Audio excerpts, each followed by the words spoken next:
вторник, 27 јануари 2026 година, почитувани гледачи, добро дојдовте во централниот дневник на КТВ телевизија. А во него детали за актуелните теми со кои го одбележавме денешниот ден. Следете не. Овој влажен бран која зафати Македонија донесе нови снежни врнежи во Михајлово и Витачево. Како што информираат од прес-службата на општина Кавадарци, од раните утрински часови зимската служба беше активна и работеше на расчистување и одржување на патниот правец кон Михајлово и Витачево со цел обезбедување безбеден и непречен сообраќај. Градоначалникот на општина Кавадарци денеска оствари работна средба со амбасадорката на Холандија Озлем Џанел.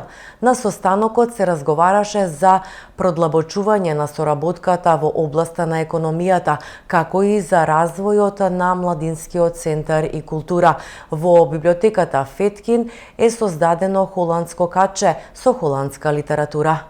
Денеска за прв пат амбасадората на Кралство Холандија и нејзината екселенција беше на официјална посета во општина Кавадарци, каде што имавме продуктивни разговори во делот на доближувањето на македонската нација кон европската култура и се она што значи и превентива, стандард, за да можеме да и нивото на соживот, меѓутоа и нивото на безбедност и превентива го подигнеме на повисоко ниво.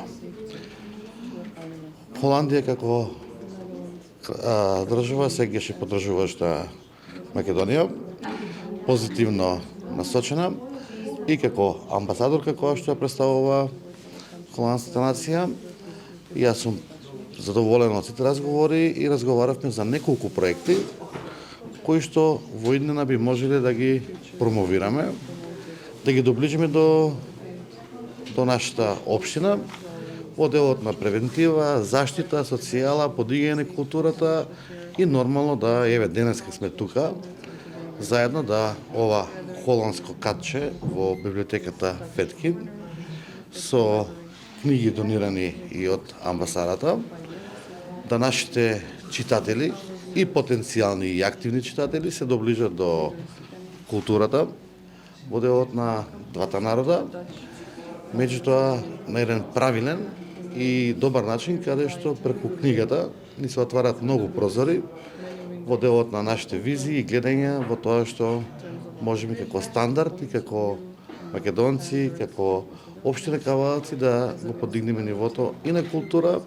меѓутоа и да споделиме многу моменти во делот и на економијата, на развојот, образованието и на културата. Јас сакам лично да благодарам на амбасадата за денешната посета и за денешните позитивни моменти од делот на идните презентации на проекти кои што сакаме да ги презентираме и заеднички со амбасадата и во делот на општина Кавадарци, меѓутоа и за можноста денеска тука во токму библиотеката Феткин во Кавадарци имаме можност да бидеме еве второ катче во библиотеката надвор од Скопје, каде што нашите сограѓани може да овие книги ги практикуваат, да ги читаат и нормално да се запознаваат со поголемата иднина и со поголема визија гледајќи на подолги стаси. Well, it's a great pleasure to be again here in Kavadarci. As I told also Mr. Задоволството е мое што сум овдека, како што веќе му кажав и на градоначалникот. Прв пат дојдов во Кавадарци од прилика пред година и пол, кога засадивме со помош на градската управа и луѓето од паркот, каде што засадивме 800 лалиња. Задоволна сум и од дискусиите кои што ги имавме со градоначалникот, од неговото визионерство и идеи за еднината. Холандија како партнер на Северна Македонија останува посветена и со желба да помогне секаде каде што е тоа возможно. Денеска сме тука со убав повод, по повод 80 годишнината на библиотеката Феткин во Кавадарци. Отвораме мало холандско катче со многу скромен придонес, меѓутоа се надеваме дека во иднина и ќе расте, затоа што библиотеките се многу важно место каде што можеме да учиме не само за историјата, туку и за еднината. И мислам дека културата е исто така еден важен сегмент преку кој што нашите народи може да соработуваат и да учат едни од други, така што задоволна сум од денешната посета. Се надевам дека е прва од многуте во иднина и се надевам дека заедно ќе успееме да изградиме подобро општество за сите. Нашата соработка или ова иницијатива почна со холандската амбасада уште од минатата година, кога всушност славевме 80 години од постоењето на библиотека Фиткен. Ова катче за нас, како што кажа амбасадорката, е всушност поврзување на двата начини, меѓутоа и доближување на холандската издавачка продукција, литературна секако, до нашите читатели и се надеваме дека ќе биде успешно приказна. Многу набрзо и останатите холандски автори ќе се најдат точно во ова катче. Има ли холандски книги овде во библиотеката? Се на уште, холандски јазик? Да, се уште не, меѓутоа преговараме веќе во првата тура ќе имаме книги и на холандски јазик. Каков е интересот кај кавадарчани, расте ли читателската публика, колку читатели има активни во библиотеката? Така, значи, кај нас тоа го разговаравме сега, од нешто помалку од 40.000 жители имаме 7.000 активни членови, односно 7.000 луѓе од Кавадарци имаат активно членство во нашата библиотека. Во општина Кавадарци се реализираат значајни проекти со поддршка со пари од унгарскиот кредит, рече на последната седница на Советот на општина Кавадарци председателот на Советот доктор Стојан Чорамов.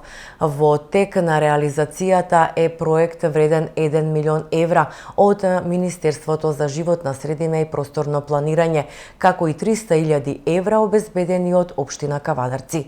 Во моментот има 7 милиона евра проекти кои се реализирани преку унгарскиот заем во два повика на влада, од кои првиот беше 2 милиона, вториот беше 5 милиона.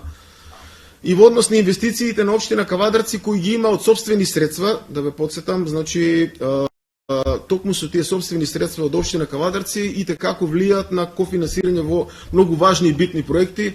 Би ве спомнал тука во однос на изградба на булевари, сопствени средства во изградба на спортски сали 4 по нашите селски заедници Сопот, Марена, Возарци, Дреново, заедно со кофинансирање со Министерство за животна средина, најново сега Кавадаречки дол, околу 20.000 метри квадратни површина која заедно со Министерство за животна средина и ние ќе бидеме како коучесници. Исто така во наредни точки имаме проектна документација заедно со UNDP за велосипедска патека од 20 км, како се јавуваме како инвеститори заедно со UNDP. Сметам дека токму тие дела, токму тој начин на функционирање на општината не направи да функционираме освен заедно од централната власт од тие унгарски заем кои како ќе значат препор за нашите Кавадарци, затоа што 7 милиона евра реално како општина, бидејќи еден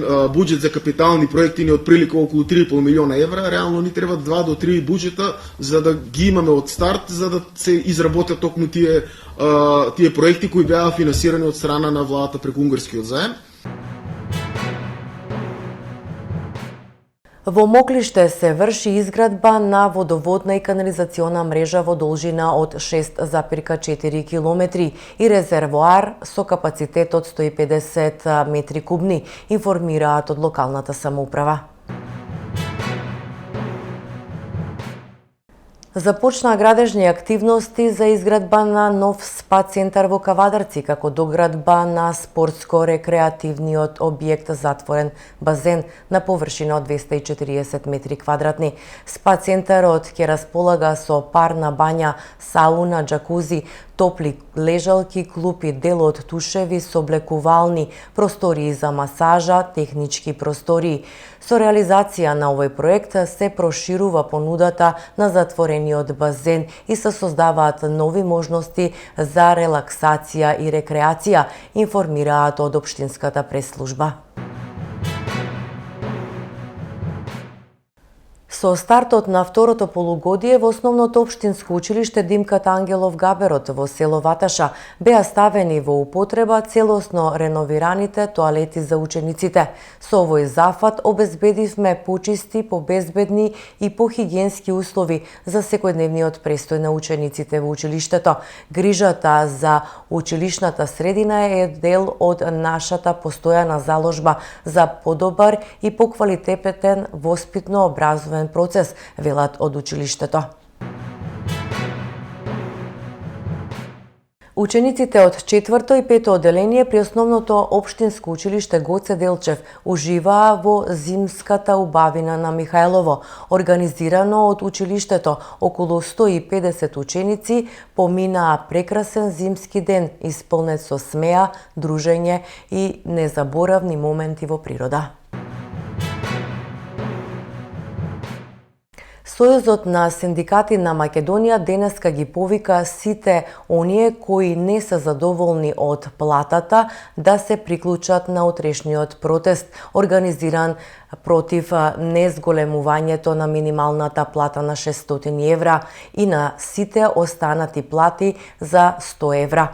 Аргументи има многу, изговори нема. 200.000 луѓе живеат со плата под 30.000 денари, изјави денеска председателот на ССМ Слободан Трендафилов. Секој има право да протестира, изјави премиерот Христијан Мицкоски, прашан за коментар во врска со протестот, што утре попладне ќе го организира ССМ. Тој посочи дека минималната плата законски се зголемува во март. Премиерот Мицкоски денеска, одговарајќи на новинарско прашање, рече дека во Македонија не била загрозена слободата на медиумите, за разлика од времето кога на власт биле СДСМ. Јас како председател на владата веќе половина час одговарам на прашања и тоа го правам секој ден. Нити се кријам, нити бегам. Апсолутно има медиуми кои што мене лично ме навредуваат, семејството мое го навредуваат, секој ден посветуваат подкасти, па гледате дека си функционираат, никому ништо нити фали, нити тие се затворени. А ако се вратиме назад, да речеме, во времето од 17 до 24 година, само направете колку медиуми, изброите ги колку медиуми се затворени, колку телевизии, колку радиостаници, колку вестници и колку во овие година и половина. Еве, направете вие една анализа и ќе го дојдете до одговорот дали оваа влада го задушува говорот или го стимулира, а дали претходната влада во која што беше член Венко Филипче, душа тој беше и советник во владата на ВМРО ДПМН во минатото кај министерот за здравство, но еве ајде како министер беше во владата на Зоран Заев претходно. Уствари цело време беше во владата на Зоран Заев, едно време беше, мислам дека ке Спасовски како технички премиер. Па видите тогаш колку медиуми беа затворени и дали тогаш имало како да кажам притисок врз слободата на говор или сега. Јас стимулирам слобода на говор, секој може денеска да го навреди, да исконструира, да направи било каква креатура кон председателот на владата, неговото семејство и така натаму, па гледате дека ништо не се случува посебно. Од антикорупцијскиот тим на СДСМ денеска со обвинувања дека во тендерската мрежа на фирма бил и таткото на Нелоски, шеф на кабинетот на премиерот Мицкоски. Антикорупцијскиот тим на СДСМ објави повеќе бомби, факти и докази за фирмата Pyramid Building Solution, фаворит за тендери во општините под контрола на ДПМН. Дури 51 тендер во вредност од 16 милиони евра добила оваа фирма од општините на ДПМН. Преку нашата дигитална платформа Мицко МК откривме и дека нејзин собственик бил член на избирачкиот одбор токму од ВМРО ДПМН. Тендерската мрежа се шири преку семејни и партнерски фирми кои добиваат милионски договори од институции под контрола на власта. Акт откри и дека сопругата на газдата на Pyramid Building Solution, Оливера Доновска, има фирма со Филип Гулевски, кој пак со друга фирма добива тендер за проектирање и изведба на спортски сали во општина Крушево и аеродром, вредност од 1,1 милион евра од Министерството за спорт. Денеска откриваме нова бомба, нов скандал. Оваа пирамидална мрежа на тендери води директно до кабинетот на премиерот Христијан Мицковски и неговиот шеф Владимир Неловски. Еве како. Оливера Доновска, сопругата на газдата на Pyramid Building Solution, Петар Доновски, е собственичка и управителка на трговската фирма со облека Тргострој ДОО Скопје, основана во 2019 година. По доаѓањето на власт на ДПМН, или точно на 11.4.2025 година, како содружник во фирмата и се приклучува Јовица Неловски. Кој е Јовица Неловски? Татко на Владимир Неловски, шеф на кабинетот на премиерот Мицковски. Дали сега е јасно? Во ВМРО, секој функционер или негов роднина си има своја фирма. А како што покажавме, имаат и тендери. 161 тендер за една фирма, 51 тендер за фирма преку општини, 9 милиони евра за двајца вработени, 1,2 милиони евра за фирма блиска до Знам преку пошта. Нема пари за поголема минимална плата, нема пари за плати, нема пари за пензии, има пари само за тендери. Тендер на овој, тендер на оној, фирма на роднина, фирма на друг роднина. Ова е уште еден доказ дека тендерските шеми и фамилиарните фирми, освен што се партиски и фамилиарно поврзани, водат директно и до кабинетот на Мицковски. Антикорупцијскиот тим продолжува. Работата не е завршена. Случајот со планот за насилно превземање на болницата Жан Митрев е доказ за тоа дека Филипче и Заев ги користиле државните институции за личен интерес. Обвинувања на денешната пресконференција на Бране Петрушевски од ВМРО ДПМН. Случајот со планот за насилно преземање на болницата Жан Митрев е доказ за тоа како Филипче и Заев ги користеле државните институции за лични интереси. Филипче како министер за здравство и Заев како премиер ја искористувале државата за своји интереси, со тоа што преку Фондот за здравствено осигурување ја зголемиле сумата која ја добива болницата од државата. Од моментот кога доаѓаат на власт за само 3 години, од 2017 до 2020 година, Филипче и Заев ја зголемиле сумата за болницата Жан Митрев во вредност од над 320 милиони денари или околу 5 милиони евра. Државни пари од Фондот за здравствено осигурување. Од 360 милиони денари вредноста достигнува на 682 милиони денари. Намерите на Филипче и Заев биле далеку од честни, а доказ за тоа е сведоштвото на доктор Жан Митрев, кој јасно кажа дека преку притисоци и уцени овие двајца сакале да му ја одземат болницата за далеку пониска цена од пазарната. Филипче и Заев не се штеделе и не бирале средства за да ги задоволат своите апетити. Ургирање во судството и обвинителството, искористување на ФЗО и најважно злоупотреба на парите на граѓаните за приватни интереси. Јавното обвинителство да го истражи случајот, правда мора да има.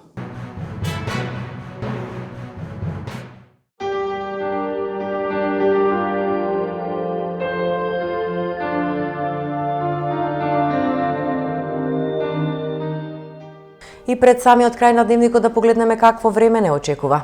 Предпладне претежно облачно, а кон крајот на денот и во текот на ноќта облачноста ќе се зголеми и најпрвин во западните делови, а потоа насекаде ќе има врнежи од дожд, а на повисоките планини слаб снег. Ќе дува слаб до умерен ветер од јужен правец. Температура од 0 до 10 степени. Во петок и недела ќе преовладува претежно облачно време со услови за слаби локални врнежи од дожд и снег, а во сабота и понеделник ќе биде променливо облачно. Ова беа темите и настаните со кои го заокруживме и денешниот ден. Веќе за утрешниот следете не повторно во 20 и 22 и 30 часот.